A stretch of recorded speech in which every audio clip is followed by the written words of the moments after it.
Отбасы сенімі. Ата-анам балалық шағында Австралияға қоныс аударған христиан отбасынан шыққан сербиялықтар бұрынғы Югославтың тумалары. Олардың көшуі де дінге байланысты еді. Қолына қару алып адам өлтіргілері келмеді. Ал коммунистік режим дінге сенетіндерді қудалаған, қамаған, жария түрде ұстана алмаған, дінін жасырып, жүрегінде құпия ұстайды. Оның үстіне қаржылық қиындықтарға да тап болады. Себебі мемлекеттің барлық саласын бақылауында ұстаған коммунистік партияға кіруден бас тартқан еді. Әкем балалық шағын аш-жалаңаш өткізген. Екінші дүниежүзілік соғыстан кейін Австралияға, ақш-та және Канадаға қоныс аударған мыңдаған серб христиандарының қатарында менің ата-әжем де бар еді. Біздің отбасымызға еркін әрі зайырлы Австралияға көшіп келген. Өзге туыстары ақш пен Канадада қоныстаныпты. Әке-шешем Мелбури шіркеуінде танысыпты. Анам душқа ол кезде Виктория патшайым атындағы балалар ауруханасында медбике мамандығы бойынша білім алып жүрген. Әкем Борис есепші болып жұмыс істеген. Кейіннен пасторлық қызметі де бірге алып жүреді. Мен 7-ге келгенде ата-анам мүгедектігіме байланысты ақш-қа қоныс аударған. Себебі Америкада мен сияқтыларға жақсырақ жағдай жасалған екен. Көкем Бата Вуйчиш Лос-Анджелестен 35 миль шақырықта орналасқан. Агура Хилли қаласында құрылыспен айналысатын. Бата әкеме жұмыс тауып бере алатын болған соң, әкемді ақш-қа жұмыс визасын алуға әрдайым үгітпен жүретін. Лос-Анджелестің төңірегінде бірнеше шіркеу бар және сербтер көп қоныстанған. Бұл әдетте менің ата-анамды қызықтырған. Әкем жұмыс визасын алу оңай шаруа емес екенін білсе де, бәрібір өтініш берді.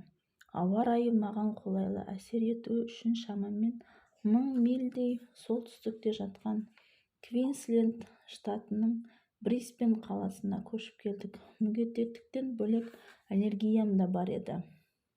Құрама штаттарға көшеміз деп жүргенімізде жасым 10-ға келді. 4-ші сыныпта оқитынмын. Ата-анамыз мені інім Аоранды және қарындасым Мишельді Америкалық білім беру жүйесіне шапшаң бейімделе алатын жастар деп санағандықтан, дәл сол кезде қоныс аударған сияқтымыз. 3 жылдық жұмыс визасын әкем жарты жыл күтті. Ақыры 1994 жылы қоныс аудардық. Өкінішке қарай Калифорнияға қоныс аударуымыз сәтсіз болды. Оның бірнеше себебі бар. Біз Австралиядан көшкен 6-шы сыныпта оқитын едім.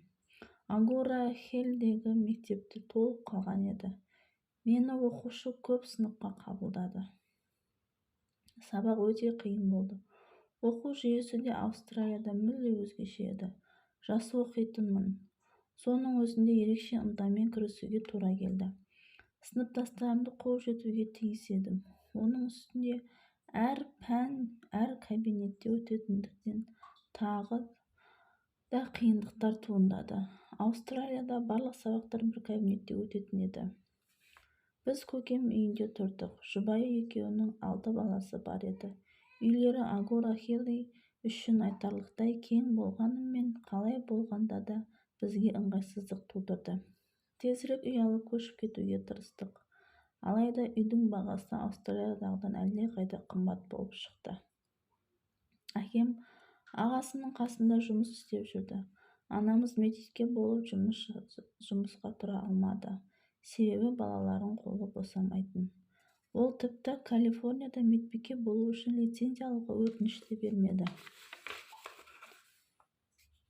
Батаның үйінде 3 ай тұрған соң ата-анам ақш-қа қоныс аударуымызды сәтсіз шешім болды деді. Маған медициналық сақтандыру жасамаймыз деп жүргенде үлкен ауыртпашылыққа ұшырады. Оқуым да қиынға соқты. Калифорнияда өмір сүру өте қымбат екен. Оның үстіне ата-анам ақш-та үй алу оңай емес екенін түсінді. Ал адвокат менің мүгедектігім жағдайды ушықтыруы мүмкін екенін айтты. Себебі билік орындары ата-анамның менің медициналық сақтандыруымның ақысын төлей алатынына күмәндануы ықтимал екен. Оның бәрін есепке ала келіп, ақш-та небәрі 4 ай тұрған соң ата-анам қайтып Брисбенге көшеміз деп шешті. Сөйтіп тұрған жерімізде үй таптық. Бұрынғы достарымызбен қайта қауыштық. Әкем техникалық колледжде информатикадан сабақ беруді жалғастырды. Ал анам балаларына, әсіресе маған көбірек көңіл бөлді.